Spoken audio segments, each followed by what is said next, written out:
Bonjour tout le monde et bienvenue dans Animé à chaud, l'émission qui passe en revue les nouveautés animées de chaque saison. Et on va plus ou moins attaquer les animés de l'hiver 2018.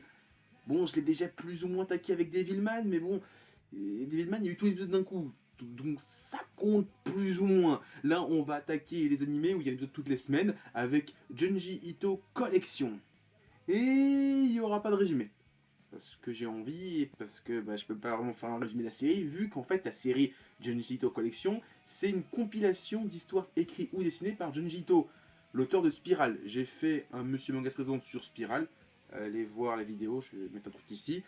Et donc en fait, la série c'est une compilation d'histoires écrites et dessinées par Junji Ito. Donc en fait, chaque épisode est indépendant, il n'y a pas de ligne conductrice, il n'y a pas d'histoire d'un épisode à l'autre en fait, c'est comme les Simpsons en fait. Tu vois, tu vois les Simpsons, tu mets un épisode, tu mets un autre épisode.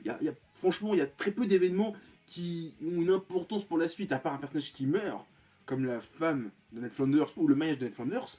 Sinon, à part ça, il y a très peu d'impact dans le reste de l'histoire. Tu peux regarder dans le désordre, ça va pas te gâcher. Bon, à part l'effet visuel, l'évolution graphique, sinon, l'histoire, il n'y a pas vraiment de ligne conductrice. Dans Junji Ito Collection, c'est pareil, en fait, il n'y a pas de ligne conductrice parce que chaque épisode est une histoire, et des fois, dans un épisode, il y a plusieurs histoires. Par exemple, l'épisode 2, il y a deux histoires.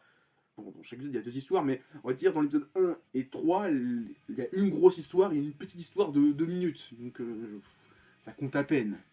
Et ça, c'est un des points forts de la série, c'est les épisodes standalone. Alors, c'est vrai que j'aime bien apprécier une série et suivre l'intrigue de bout en bout de chaque épisode, en me dire ah putain, c'est dingue. Mais là, en fait, comme c'est des histoires d'horreur, très clairement, avoir 12 épisodes sur une histoire d'horreur, c'est peut-être un petit peu chiant. On aurait eu des va-et-vient au niveau de l'histoire. Là, franchement, chaque épisode, enfin, l'épisode 1 et 3 étaient comme ça, c'était vraiment un début, un milieu, une fin sur 20 minutes, et t'étais en train de dire oh putain, c'est dingue. L'épisode 2, c'était deux petites histoires de 10 minutes, et qui étaient vraiment stylées elles aussi. Non, c'est bien, franchement, surtout pour de l'horreur en fait. L'horreur, je trouve que ça marche bien sur une histoire compacte. Une histoire trop longue, tu sais qu'il va y avoir des zones un peu de remplissage, des moments où ils vont aller à la plage, qui ça va servir à rien, ça va être chiant. Là, t'as pas de zone de plage parce que finalement, chaque histoire a un début, un milieu, une fin, et à la fin, t'es en train de te dire waouh, c'est dingue. C'est un peu comme la série Black Mirror.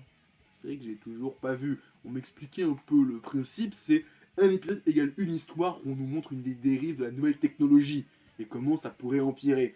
Là c'est un peu le même principe, bon, sauf que c'est sur des histoires d'horreur en fait. C'est un épisode égale une histoire d'horreur, des fois même deux. Enfin, c'est pas que ça dépend, c'est qu'à chaque épisode, t'as deux histoires. Sauf que dans l'épisode 1 et 3, la première histoire elle dure 19 minutes et que la seconde elle dure 2-3 minutes. Donc très clairement, il y a une grosse histoire et un tout petit truc après, pour compléter les 25 minutes d'épisode. Mais sinon, c'est vraiment à chaque fois super bon. Et j'affirme même que chaque épisode est de mieux en mieux. Parce que très clairement, l'épisode 1, je l'ai pas trouvé ouf ouf. L'épisode 2, la première histoire, je l'ai trouvé dingue. La deuxième histoire, j'étais un peu moins. Et après, en la refaisant dans la tête, je dis, ah, franchement, elle était cool. Et alors, l'épisode 3, je le finis il n'y a pas très longtemps, là, je tourne après avoir vu l'épisode 3. Waouh, il était stylé. Alors la première histoire avec le beau gosse au coin de rue, c'était un petit peu glauque, surtout avec quand tu vois les femmes revenantes avec des gorges tranchées, c'était glauque. Mais l'histoire de la limace, oh putain, c'est répugnant, mais c'était diablement efficace. Et visuellement, on reconnaît un petit peu la patte de Junji Ito, hein. Franchement, au niveau de ses yeux, en fait, je reconnais toujours un petit peu sa patte qu'il y avait dans Spiral, qui était vraiment stylée. Et non, je suis ça d'un œil attentif, je regarde ça, voilà, quand j'ai le temps, ça fait passer le temps. Comme il n'y a pas d'histoire, on va dire, sur une continuité, je peux me permettre de ne pas le regarder le jour où ça sort, je peux le regarder quand je veux. Mais après, je retiens, je me dis, j'ai vu cette histoire, et je me renseignerai. Si je découvre que c'est édité en France, je m'achèterai le tome parce qu'il y a des histoires qui étaient vraiment cool, notamment l'histoire avec les caméramans et la meuf, il y avait une grande bouche, c'était stylé. L'histoire de l'hôpital était cool. Et l'histoire avec le beau gosse des points de rue, la limace, c'était cool aussi. En fait, il y a vraiment que l'épisode 1, avec le mec qui veut maudire ses potes, qui était pas ouf ouf. Sinon, pour l'instant, l'épisode 2 et 3, je les ai vraiment bien aimés. Et j'ai hâte de voir la suite et qu'est-ce que ça va donner. Et en tout cas, Junji Ito Collection, je continue à suivre ça d'un œil attentif. Bon, c'est pas le mec qui transcende, hein, très clairement, c'est juste pour passer le temps. C'est une compilation de toute façon, hein, c'est jamais des trucs ouf ouf les compilations. Hein. Comme il n'y a pas d'histoire de l'épisode 1 à l'épisode 12, les gens ils disent ouais, c'est une compilation, il n'y a pas d'histoire, il n'y a pas de. En plus, bon, déjà, quand c'est pas un shonen neketsu, ça marche pas très bien. Alors quand c'est une compilation, c'est sûr que ça n'a pas marché du tout. Donc voilà, moi j'ai bien aimé, je connaissais un tout petit peu Junji Ito de nom.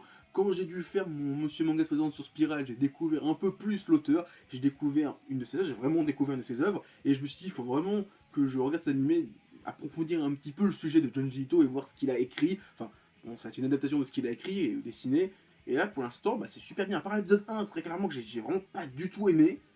J'ai trouvé, j'ai dit franchement, si c'est ça la série, je pense que je vais décracher l'épisode 3. Et non, j'ai vu l'épisode 2, j'ai vu l'épisode 3, j'ai dit oh putain, c'est trop bien, là je vais continuer, c'est stylé, j'aime beaucoup.